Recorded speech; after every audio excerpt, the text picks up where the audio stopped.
The truth shall set you free, Murdo MacDonald-Bayne. Jesus showed what was universal in God was individual in man, and as soon as we realize this, the veil is lifted and the power shines from his instructions. His words, "But anyone who drinks the water I shall give him will never thirst anymore. The water I shall give him will turn into a spring of living water welling up to eternal life." Yet he did not separate himself from mankind, but came to reveal man as the expression of the Father and to show himself as the great example reaching the full individual expression. You can never know truth through an idea of truth, for truth is not an idea.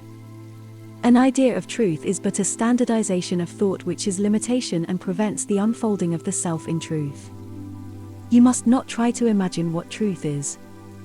If you say it is one flame in many lamps and so forth, these are but words and you are no nearer the truth. You cannot imagine the inconceivable, so you must free your mind from the ideas of what truth is, for this only binds you, limits you, crippling your thought and wasting your energy. If your whole structure of thought is based upon an idea of what truth is, you are only imitating, and your imitation is emptiness, but few see the misery of it. It is only when you are conscious of your own bondages will you become aware of truth. But then do not try to find out what it is, only know that it is. This will lead to freedom and the realization of the ecstasy of life. In this way you will become a supreme individual, losing all sense of the particular. Then you are like the wind that moves, no one knoweth where it cometh or where it goeth. You are like the water that fits into every jar, you are free to fit any situation. But if your mind is burdened with the past or the future, you will only find stagnation and frustration. The Word was in the beginning, and that very Word was with God, and God was that Word. Everything came to be by his hand, and without him not even one thing came to be of what was created. The life was in him, and the life is the light of man, and the same light shines in the darkness, and the darkness does not overcome it. He was the true light which lighteth every man who came into the world. He was in the world, and the world was under his hand, yet the world knew him not.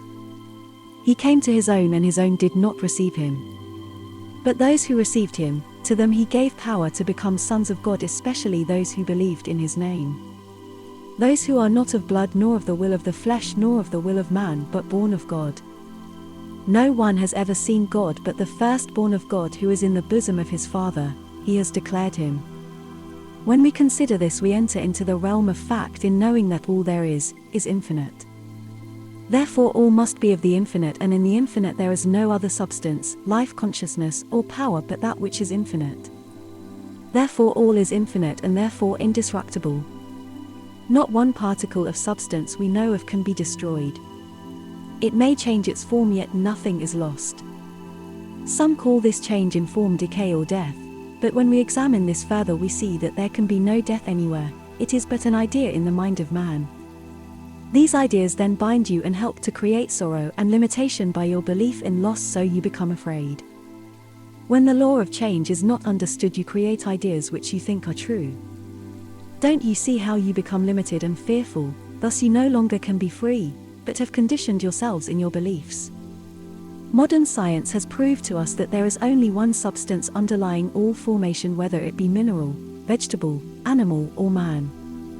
Science has also gone on to show that all solids, fluids, and vapors are but a modification of this one substance which is invisible and of which science says no one knows what it is.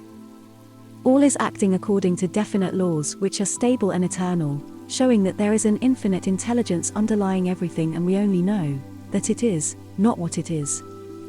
Therefore you cannot say that truth is this or that, yet we can become aware of it through discerning the relative. But anyone who drinks of the water I have given him will never thirst any more. The fact that drinking is symbolical of taking into oneself that it must flood our whole being, conveying that there is neither a beginning nor an ending in that which is ever renewing, which is ever pliable, this is life itself. I am not trying to describe the indescribable, and you would never understand even if you tried to copy it. There is no end, so if you try to achieve an end and hold it, then you can never free yourself. I have already stated to you, if you talk of that which is within, you make it relative, and if you try to imagine what it is, you are lost in your own imagination, for that which you thought was within becomes an image of your own making, something apart from yourselves which is worthless. If you examine your minds, you will see now that all you had of the truth was but an image, The whole thing is very simple, yet it is extremely difficult for those who still cling to the image or idea they think is truth. But if you can discern all the images and ideas you hold, then you will see that they are only ideas, your own, or others whom you imitate. Then you will free yourselves from them and truth will begin to express itself without effort, for life itself is free and unconditioned. You will become aware of yourself as life, free from all ideas of what it is, or beliefs in which you have wrapped it up, thereby stifling it. You will realize that you are not separate from life. Jesus performed all his miracles by this awareness. I and the Father are one. We can further debate the matter relatively by understanding that the infinite, being all there is, there can be no other but his creation. Therefore he must become what he creates, as he cannot create anything outside himself, so there is the meaning of the word. The Word was in the beginning, and that very Word was with God, and God was that Word, and this same Word was made flesh. All things were made by him, and without him was not anything made. This Word was the light that shineth in the darkness, and the darkness did not overcome it. This light is the freedom of life to all who can comprehend it. Therefore, if we discern the darkness, that which hinders the light, we shall free the light that is in us. We will then know that we are the light, which the darkness cannot overcome. This light therefore must be realized as the fundamental principle inherent in all. The light lies patiently waiting recognition, but this recognition is not possible if we wrap it up in ideas, images, and beliefs. The world is ignorant of true facts, so the mind of man is filled with mental concepts of what he sees or hears, but when we examine these concepts we find that there is no evidence to substantiate the truth of them. Therefore the majority of people live in a world of illusion, which is the cause of their feeble, inefficient, and ineffectual existence. When true understanding comes, there is no uncertainty, but direct expression of reality itself, freed from all illusion and limitation. But if you do not know the difference between the real and the relative, you are lost in your own error. We are connected to the world without by our objective consciousness. The brain is the organ of the objective world. Our senses are acted upon by vibrations of light, sound, taste, smell, hearing, and feeling. If we are lost in the outer world we fear, the consequences are of our own making.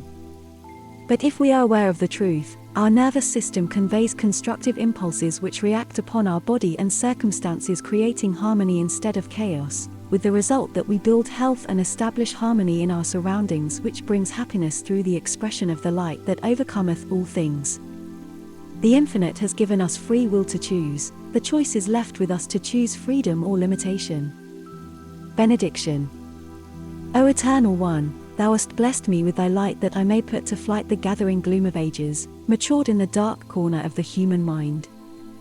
Through the grace of thy light and wisdom I will dispel the accumulated error of 1,000,000 years. The vision of thy creation floats in my dream, and I awake to find that I and thee are one, O Omnipotent One. My peace and my love remain with you. Yours sincerely, 𝗦 MacDonald-Bayne.